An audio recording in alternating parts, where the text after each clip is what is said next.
our candidate, our next president of Guyana. Okay, guys? He's definitely the next president of Guyana. We have to continue doing these little things to support the next president of Guyana. So, Mr. Irfan, we would like you to say a few words to these people that's here today to support you, who's going to become the next president of Guyana. Thank you very much. Good afternoon. First of all, I want to recognize the presence also not only of Mr. Joe Yusuf, but Mr. Raj Singh, the president of the ACG. And let me take this opportunity on behalf of the People's Progressive Party to thank all of you who would over the years be contributing and supporting the party, and by extension would have been supporting the country, the development of the country, the advancement of democracy, the safeguard of freedom, and the building of a strong, resilient economy that has brought so much benefit to the people of our country. So I want to thank you sincerely on behalf of the party. I want to say to you that we appreciate tremendously the support that we have gotten from all of you over the years, and the diaspora has been tremendously supportive of the party and of Guyanese back home. We hear and we know about the challenges many of you face, notwithstanding your support. When you go to invest, when you go to do business in Guyana, the red tapes, the hurdles that you have to face. We have to work on removing these hurdles. We have to work on simplifying procedures. We have to work on improving the system of governance so that we can have greater efficiency at all levels of government.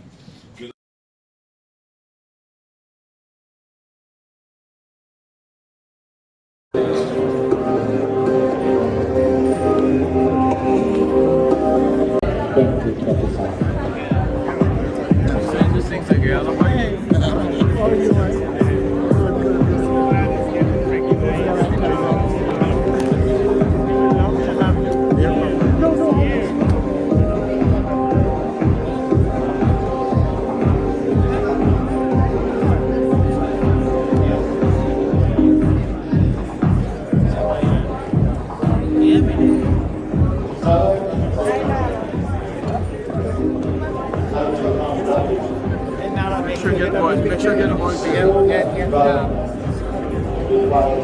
No goodness.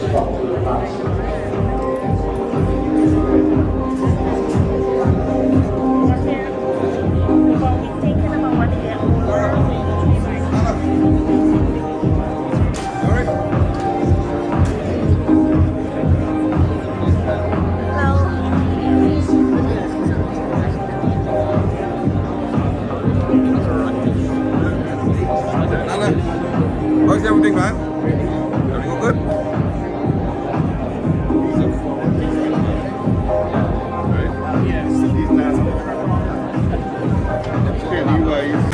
Mohammed Irfan Ali, a big New York welcome.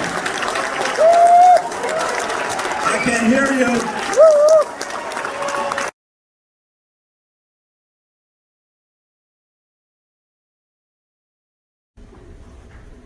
My friends, please join with me in prayers. Harihi Om. بسم الله الرحمن الرحيم ربنا لا تؤاخذنا إن نسينا أو أخطأنا.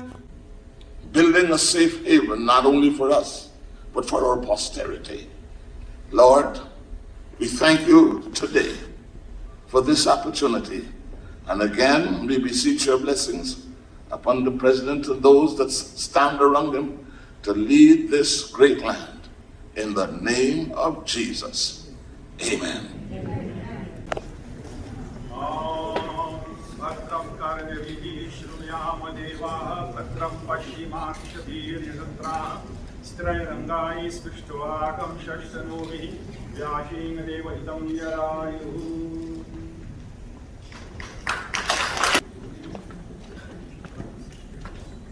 Good afternoon. His Excellency Dr. Mohammed Irfan Ali, President of the Cooperative Republic of Guyana, the Honorable Hugh Hilton Todd, Minister of Foreign Affairs and International Cooperation, the Honorable Foreign Secretary, Mr. Robert Prasad, and other members of His Excellency's delegation, Deputy Ambassador in Washington, Mr. Zulfikar Ali. We have Ms. Marcia Nadir Sharma from the President's Office, as well as Her Excellency Carolyn Rodriguez Burkett, Guyana's permanent representative to the United Nations, Mr. Joe Yusuf, advisor on diaspora and investment, distinguished personages of the religious communities in the state of New York, esteemed members of the Guyana Diaspora, specially invited guests, ladies and gentlemen. I am delighted and honored to welcome you all today to His Excellency President Mohammed Irfan Ali's sojourn with us this evening in this beautiful venue to participate in this interfaith forum and interact with the Guyanese diaspora.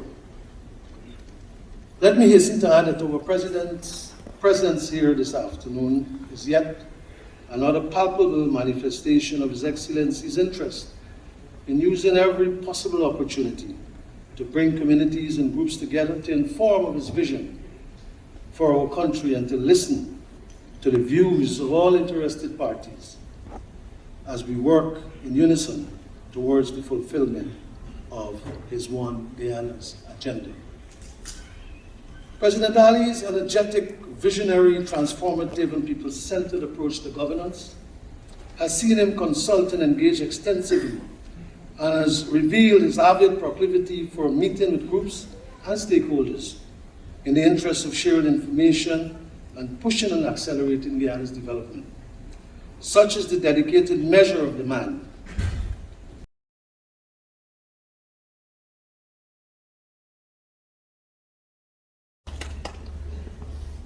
It is now my task to welcome to the podium Mr. Robert Prasad, served as a former Minister of Natural Resources, former Minister of Agriculture, also led the Government Information Agency for a while, and he is now the Foreign Secretary attached to the Ministry of Foreign Affairs in Guyana. Please welcome Mr. Robert Prasad. Thank you very much. His Excellency, Dr. Mohammed Irfan Ali, President of the Cooperative Republic of Guyana, Honorable Hugh Todd, the Minister of Foreign Affairs and International Cooperation, our permanent representative to the United Nations and former Minister, Carolyn Rodriguez, Consul General, our DCM in Washington, Mr. Zulfikar Ali, Mr. Joe Yusuf, our Diaspora and Investment Advisor, and very important to our religious leaders who are joining us at the head table, but certainly you, religious leaders, Guyanese in the diaspora, visiting members of Parliament, and others who have been and continue to play a part in the development of not only Guyanese community here in this great city of New York, but also who continue to play a part directly and indirectly in the development of our country. President Ali is someone who is profoundly faith-based, who's someone who views the contribution of the religious community in Guyana, and I guess outside of Guyana, as having to play a very instrumental part in the development and also in facilitating his plans for the transformation of our country.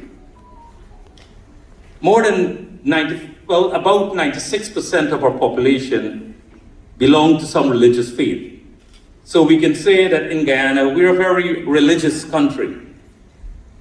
And there's one commonality, and if you listen to the prayers of our religious representatives, there's one commonality of all faith, and that is unity. That is brotherhood, sisterhood, that is us developing tolerance, developing harmony. And that has also been a fundamental element of President Ali's agenda in moving Guyana forward. He's not only focusing on economic transformation, but he's put a lot of emphasis on how it is that we can unite our people. Because without unity, we would not be able to realize the full potential, the full development, the full benefits, the full prosperity that our country so richly possesses.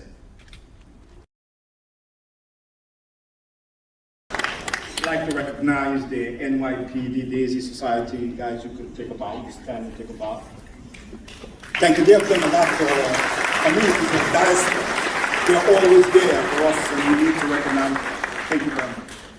And also we have the assistant to the Queensborough President, Mohammed Ali. Please take a bow. You all look great. You look great. You just stop yourself. All of the balcony and all of that.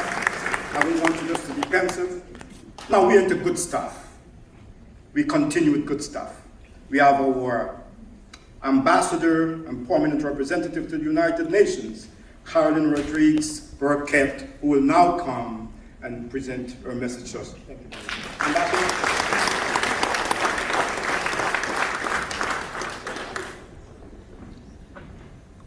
Keep black, keep.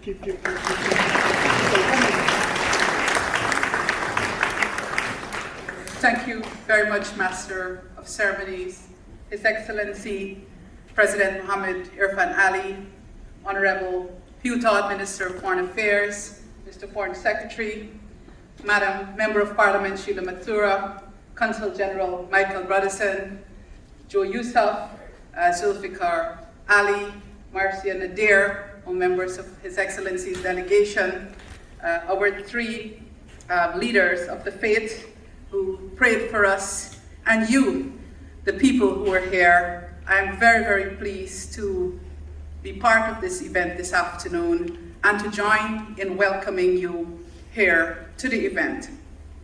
As many of you would know, on Tuesday, the UN starts what they call High Level Week.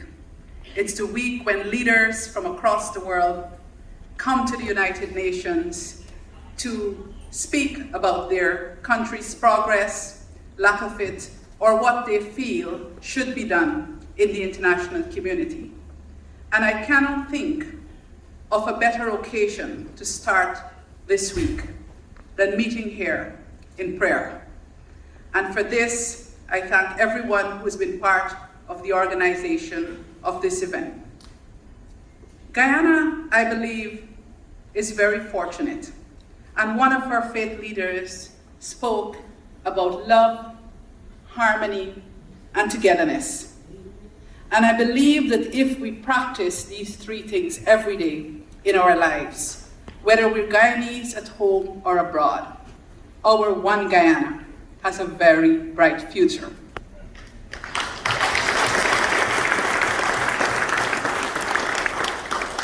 But let us be very clear. His Excellency the President is the one who initiated this One Guyana initiative. But this is our One Guyana, and we all have to be on board. Development Minister, Minister of Foreign Affairs and International Development, Hugh Todd. I like the name Hugh Todd, you know why? He knows, but I'll share it with you. His dad, who's now 81 years old, we have been friends for a long time. We did a lot of poetry together and so on. Minister, please come. Put your hands together.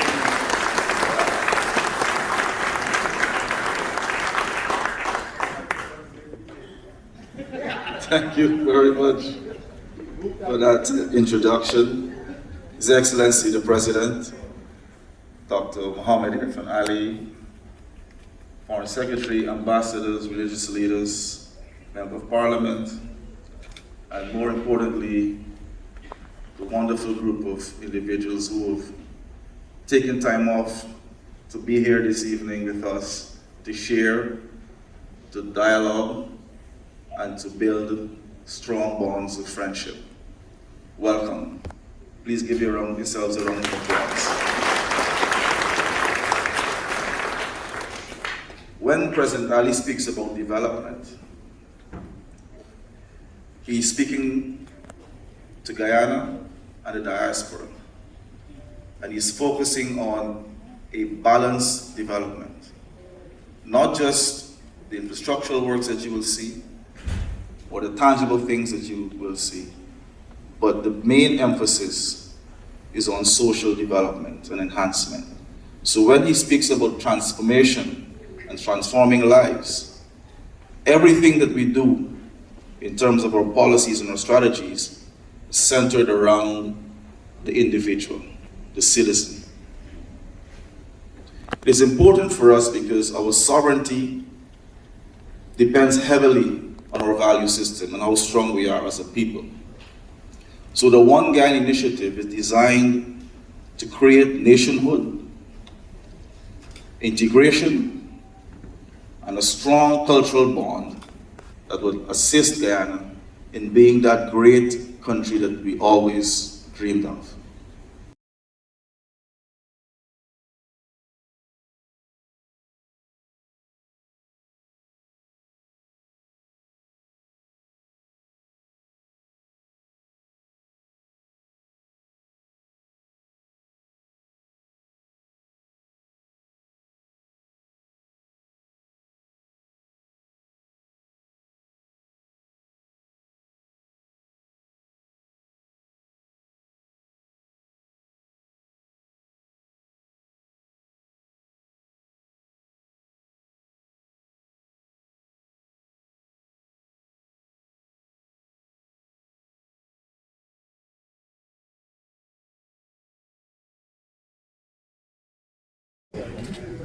Welcome to New York. It's not the first time we've met. The first time I met you, I asked you the question if you would be open to the Guyana Shore Estates, and you said yes, and you sure did. So I just want to say thank you for that. My next question is to you tonight as the president. At that time you were the opposition running mate. So then my question to you tonight is, I've met with Mr. Ramatar, Mr. Jack Deal, Mr. Colin Crowell, and what I asked the question is about, there is a YMCA in Boystown, my neighborhood place, and I wanted to know what is being done to that building. It's inhabitable, so it's just that I would like to know if it's going to be resuscitated, it's going to be recreated, it's going to be rebuilt. Thank you.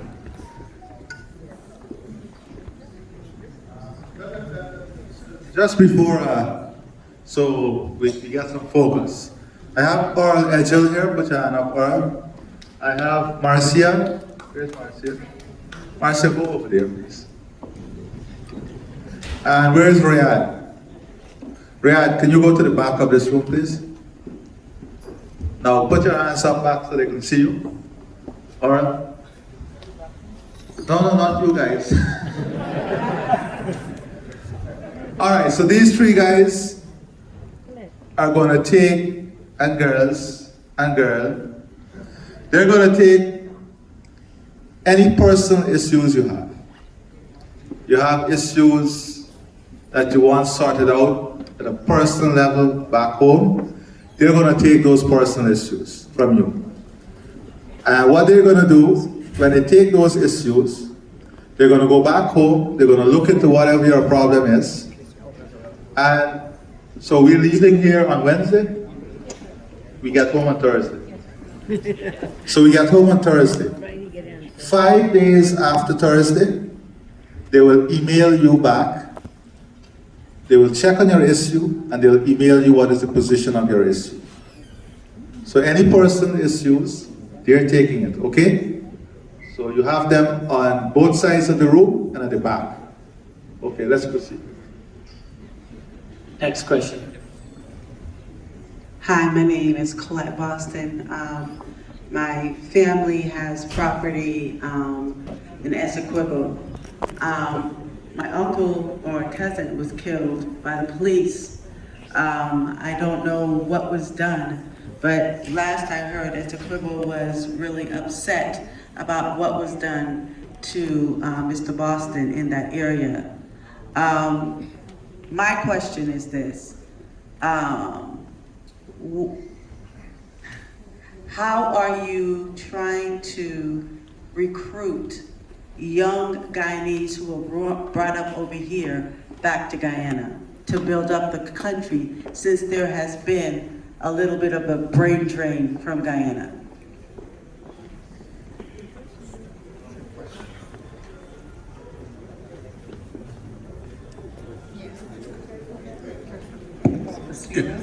Question.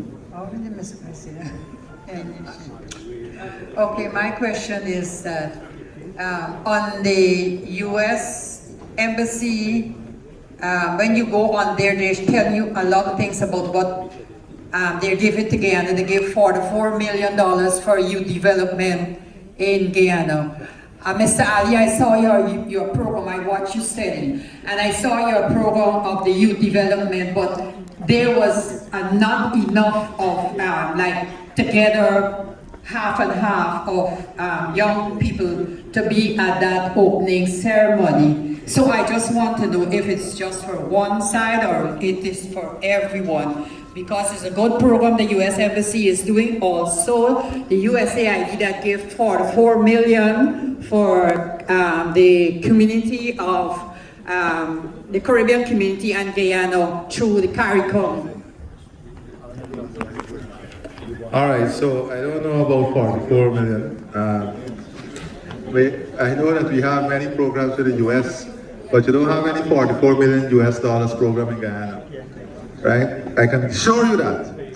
You maybe have 44 million Guyana dollars in total supporting youth work, and they work with youth organizations across the country.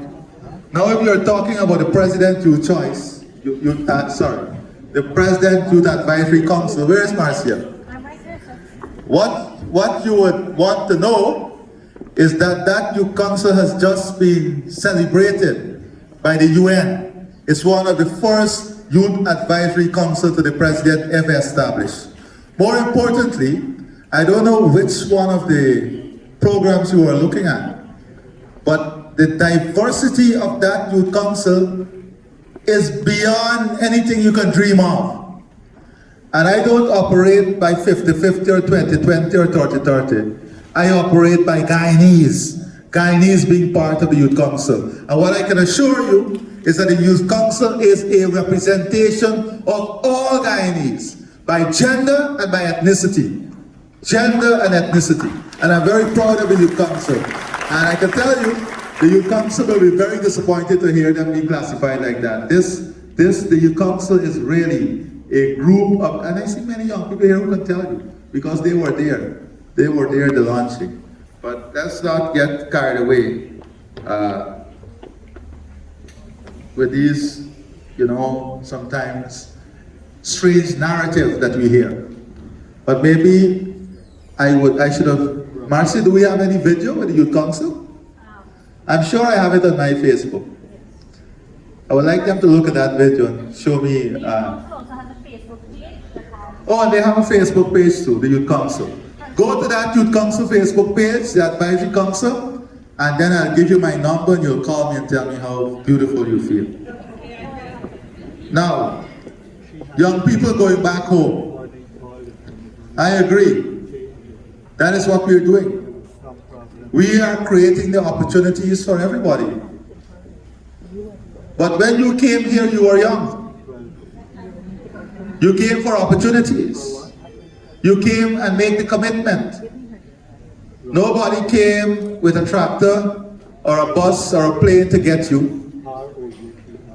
The United States created an environment that allowed persons to get opportunity. And you came here and you made use of the opportunity. We are creating an environment back home to give you that opportunity. So just as you got your flight from Guyana to the US, take your flight from the US to Guyana and come for the opportunity.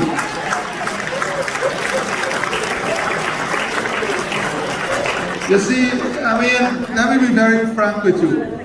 I'm a shoot straight. I just shoot straight. You know. If you want beat around the bush, wrong man. If you want dance around the thumb, wrong man. And you can dance, trust me.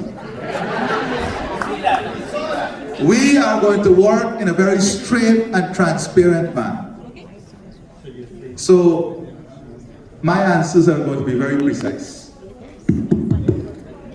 Now, on the issue of Mr. Boston, a very unfortunate incident that was raised, but the system is working. I think one police officer has been charged, right? Charged for murder, right? Murder or manslaughter.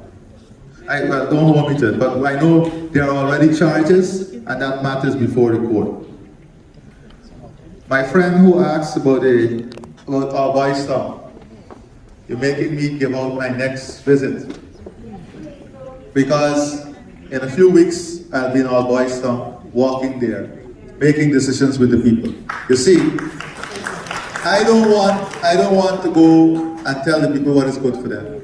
I'm going to walk on the ground, talk to the people, meet with them, and then they will tell me what their priorities are. And we're going to work with them. Let me tell you one thing that we're doing right now. We have just awarded a contract. You know when you go to Guyana, that's Plaisance, right? The market. Where the Plaisance market is, there's a huge tract of reserve. La Penitence, you tell me wrong thing. The Penitence market, there's a huge tract of land that goes all the way alongside All Boys Town. Remember that? Guess what? That tract of land is now going to be converted to a 4-lane road with a boulevard that will take up the value of properties there by hundreds of %, changing the entire look of that area and the community. Those are the type of things that is creating transformation within the communities themselves. Right? Yes, let's go. I think I addressed all those questions. Next question, Mr. President. Good evening, Mr. President. I was home last August, and I want to congratulate you with the work that has been done. But one thing that shocks me is the banking industry. You need to do some work with the banking industry. That's all. Thank you. Good evening, Mr. President. Thank you for being here. My name is Loretta Grant, and my question to you is, how do you choose a person who needs heart not transplant, but a stent? How does it work? Because my sister was on the list at Georgetown Hospital who suffered a major heart attack. Her pulmonary valve and her tricuspid valve are stenotic. And when she was there yesterday, from being on top of the list, they told her that she had to wait again because somebody else is more important and they're dying. In the meantime, my sister can't even walk one tread of stairs. So I want to know, how do they choose who should get the surgery from the volunteers that are coming to Guyana?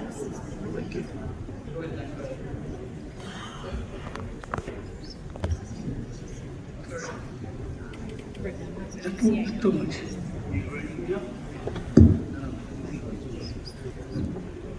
Your Excellency, I have a very difficult name. I hope you're not going to discriminate me for that. Number one, Robin Justin is sitting in the Caracas Embassy in Venezuela. Is he qualified to represent Guyanese at political protocol? Is he a conformed ambassador? And can you mentioned about old age pension. What measures are you taking to control the crossings from Venezuela to Latin? Are you going to build a wall when that goes to Thank you.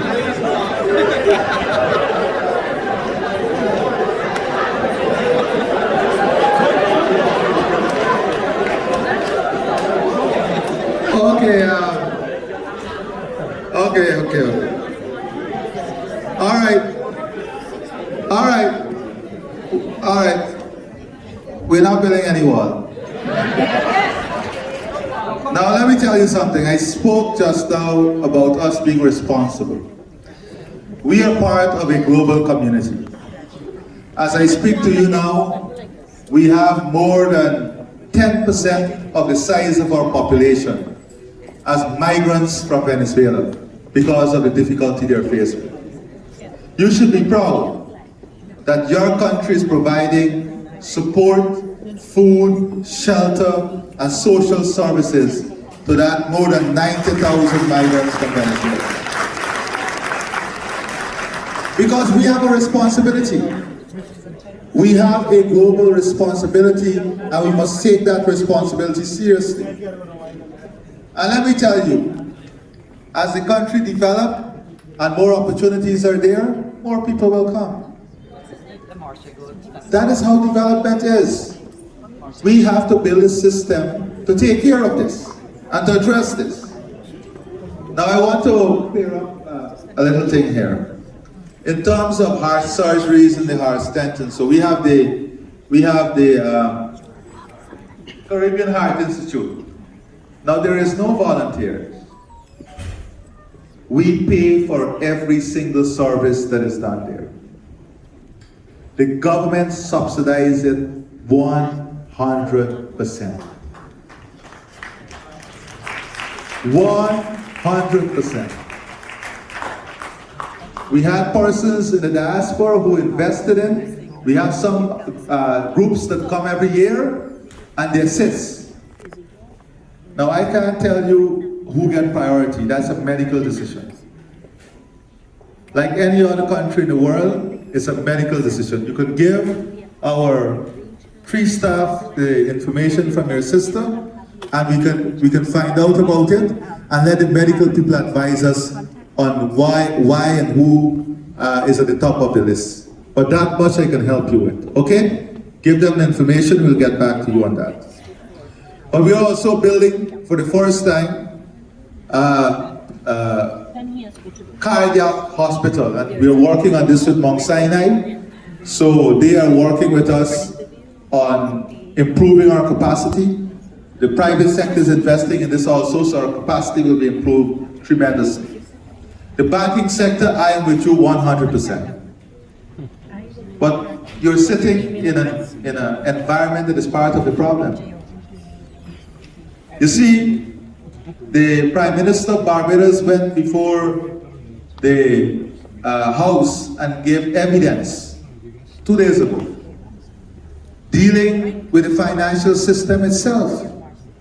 Because the developed world imposed conditions on the developing world that they don't themselves have for their own citizens. You can open an account here in an hour, but for any person opening an account in a developing country, you have to go through piles of paperwork. This is imposed upon us. And if we don't fill up those paperwork, guess what? They say you're not FATF compliant. And then you suffer with sanctions. This is the reality. But the banking sector, the efficiency in the banking sector needs to improve tremendously. I've spoken about this publicly, but they're faced with this challenge. And we're working now as a region, the whole Caribbean region, working together to remove this challenge. All right? Good.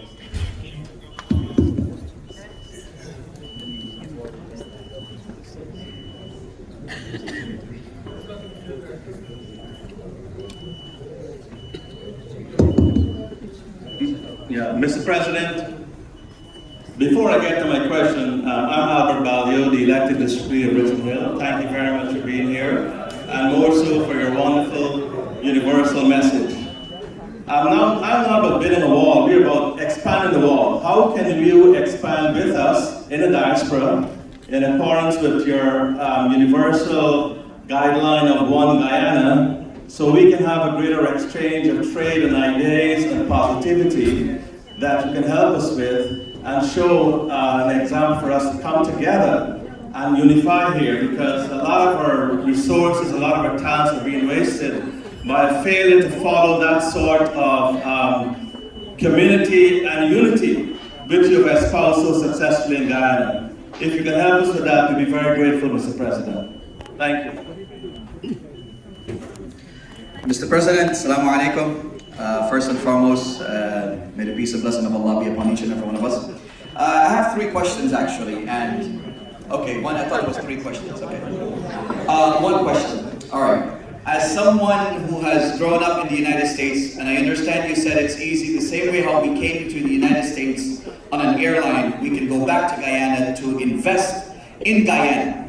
The only problem that we have as the generation that has grown here to go back home is the crime rate and the issues with the crime that's been happening. So it's easy that we can say, you know what, we can go back, but what is the government doing to curb the crime situation in Guyana that can give us an incentive to come back to Guyana and invest? My friend, where do you live in New York? Where do you live? No, in Georgia. Okay. Check the crime rate in Georgia for me, please. Let's do a check for me.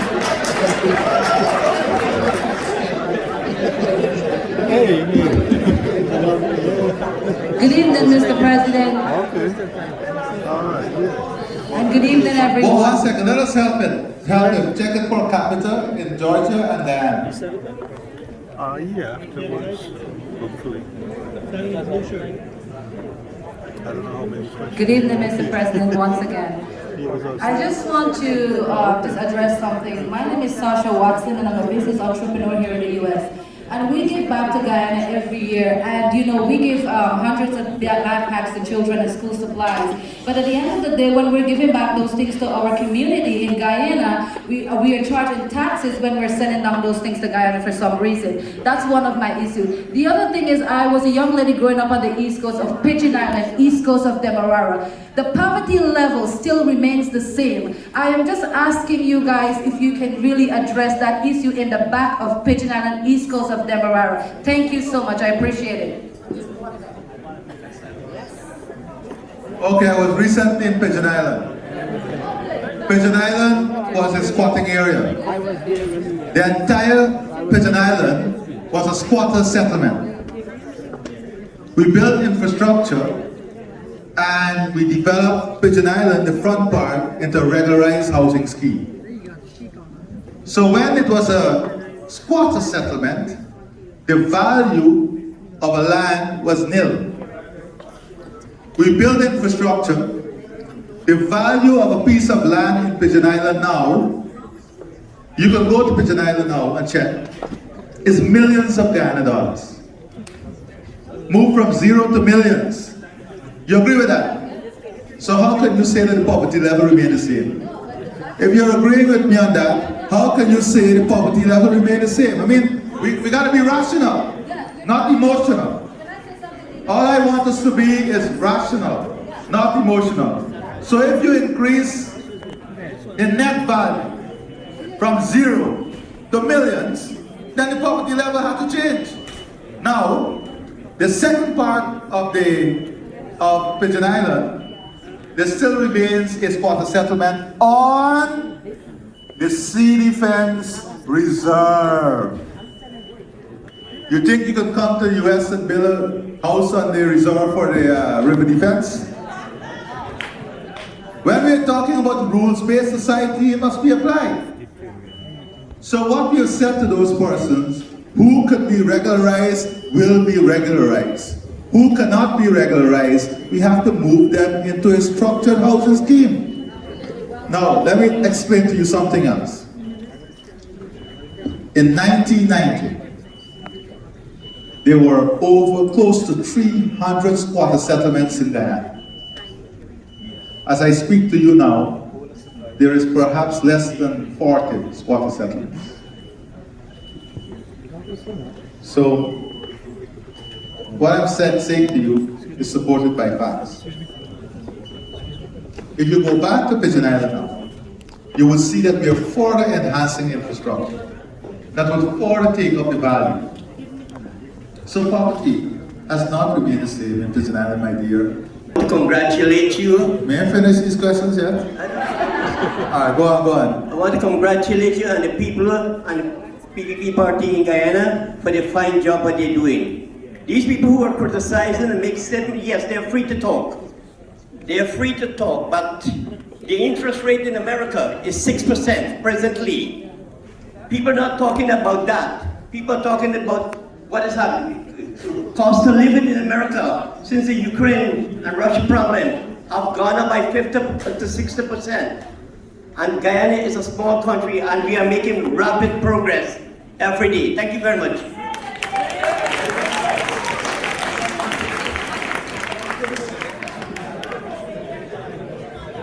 Okay, let me just say this, and I address, where's my brother, man? My brother, Georgia man, the man from Georgia. I address the issue of crime. I told you all we're doing. I recognize it as a challenge, right? But my brother, let me give you something here, man. In Georgia, there's a crime every 2 minutes and 49 seconds. Hold on, man, I'm giving you the facts here. I ain't gaffing. There's a crime every 2 minutes and 47 seconds. The crime rate per capita, you asked me to check per capita, in Georgia is 55.3. The crime rate in Guyana per capita is 19.9. Oh man, well, you're not a beater aboard, boy. This is a fact. This is me just checking. Now let me tell you, my friend. I agree with you. That is why I address it. But I just need to deal with things factually, right, and not emotionally. Guyana is a small society. You know, I got some friends can tell you who give a blow to who in Guyana. We're so small, right? You can't do that in Georgia. Right? When you have a small society, problems are amplified because most people are connected to the problem. If somebody loses a sheep in Lenora, the whole Lenora know when a man loses a sheep. Because people are connected. This is how small societies operate. So things are amplified. There are some countries in the region who understand how important tourism is for those regions. And you will never see their entire headline or front page of the newspaper speaking about every crime.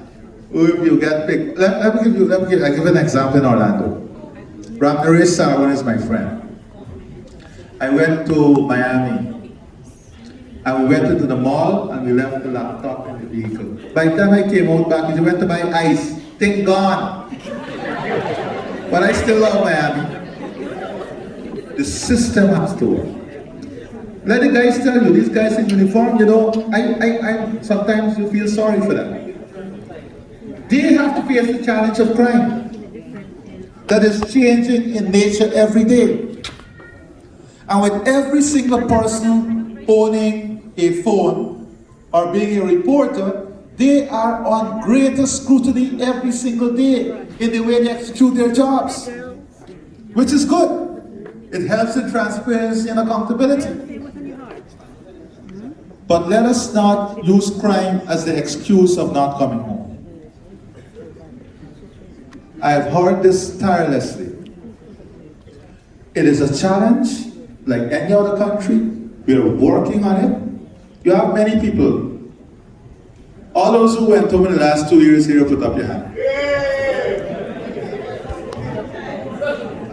You have to keep your hands up, man.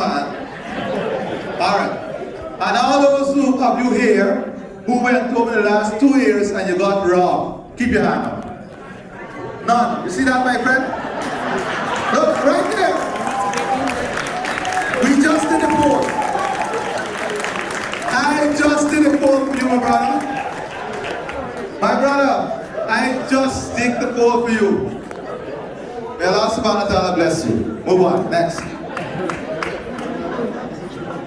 His Excellency, I have 2 businesses in Guyana, and my question is, how are we going to improve our internet?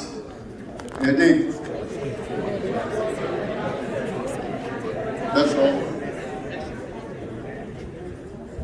Mr. President, thank you very much for coming to our community. My name is Dr. Baldeo. I've been in Richmond Hill for 28 years, seeing over 500,000 patients. To address the distinguished panel above is that not only do we need to confine the religious, thank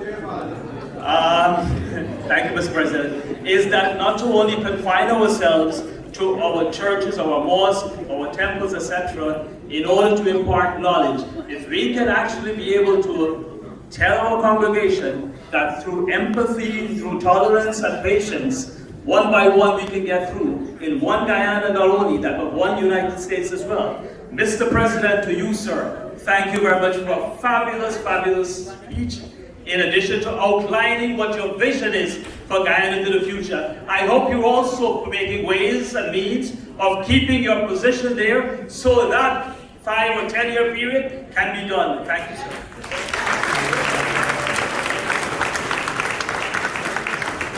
Baldeo, I thought you would have told them the value of land and what is happening. All right, on the issue of internet, you know, one of the great difficulties we had was that there was a monopoly. For the first time, in the first month, was the first month or first 60 days? Marcia, was it the first month or 60 days we broke the monopoly? First one. No, the first 60 days. In the first 60 days in office, we broke the monopoly. And what we've seen since we broke the monopoly is tremendous investment now in fiber optic.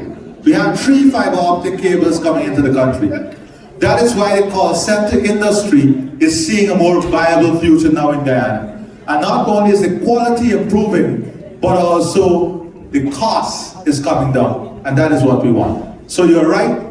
It was a problem, recognize the problem, create the policy to solve the problem, and now the investment is being made to solve the problem. All right, let's go on.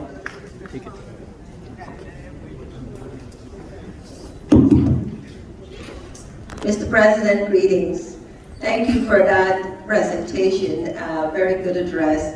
I know you, my name is Monica Sanchez, and I have a civic organization that empower promote women, so my concern and question is geared towards gender equality. I know you're here to address the UN, and as you know, education is the focus of this session. My question to you is, as to gender equality in Guyana, programs, counseling, solutions, things of that nature in concern with sexual abuse for young girls. What, if any, do you have in place concerning that, and will you be speaking about that at the UN? Thank you.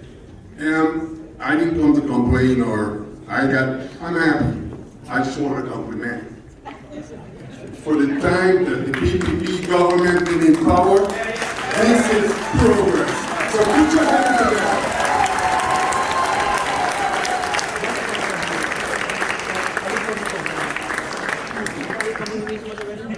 No, you're going to respond.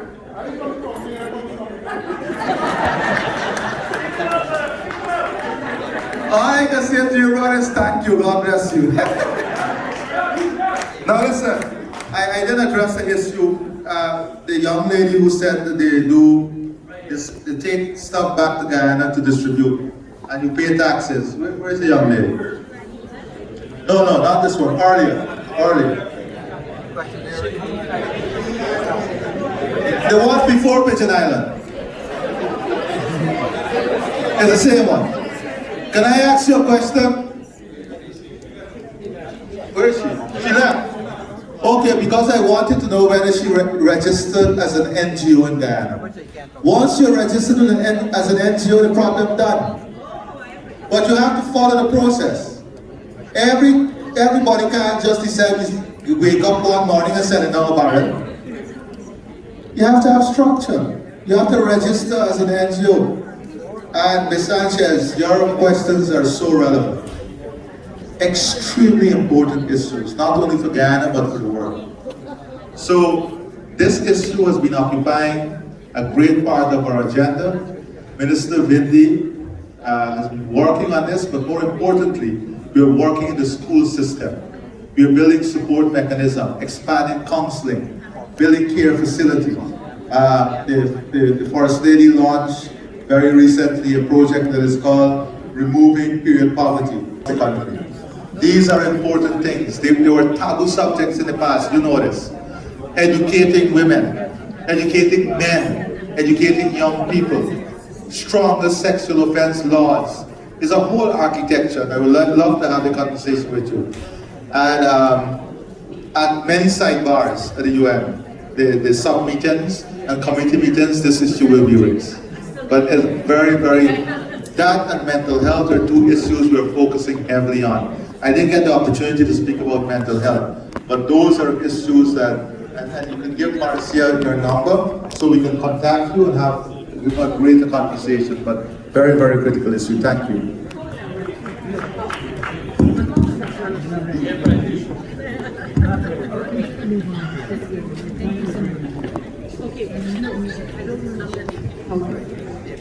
Mr. President, my name is Shazia. I've met you before you have become president. And today, that was when my brother Charles is in hiding, trying to save Guyana. And today, I'm very proud that I'm not disappointed in the good job you have been doing for Guyana. And like my friend here, I want to congratulate you for the wonderful job you have been doing. And I like that trend to use all of Guyana. And that's a great thing you're doing. But I have one problem. When I went home recently, I just came back. As my brother here was complaining about the security in Guyana, you must please pay attention to the police officers that you have in the country. Because if you're pulled over or you have a crime going on, you just give them some money and they're gone, or they jail the wrong person. And we've had very bad experience with certain people. I probably can contact the other ladies you have there to help, and I'll let you know. Thank you. Thank you. Assalamu alaikum. I'd like to thank you to come to New York to speak with us. I'd like to thank the Secret Service and law enforcement for protecting you. And may Allah take you home back safely. Recently I was in Guyana, and a lot of roads have been built. None have pavements both sides. I was at the cotton field, staying at a hotel. It was scary to walk to Anna Regina Masjid. I had to take taxi to go there and come back. So that's something I think you need to address. Those bicycle lanes are not really road. They need pavement both sides. That's the issue that I have to address. I would like to say one of your best appointments is Minister Premanik. Excellent job she's doing. And then I'd like to note, I'd like to thank Barajat to go on Guyana show. We need that kind of entertainment. Please tell me, Barajat, I said thank you very much.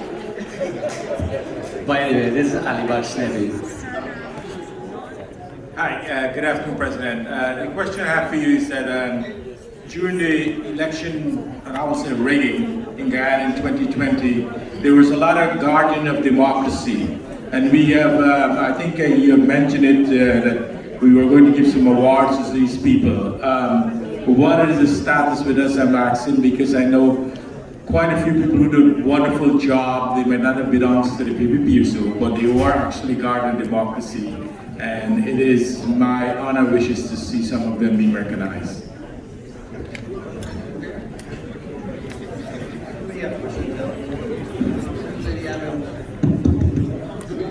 Hello, good evening everyone, good night, Mr. President. My name is Lady Ira.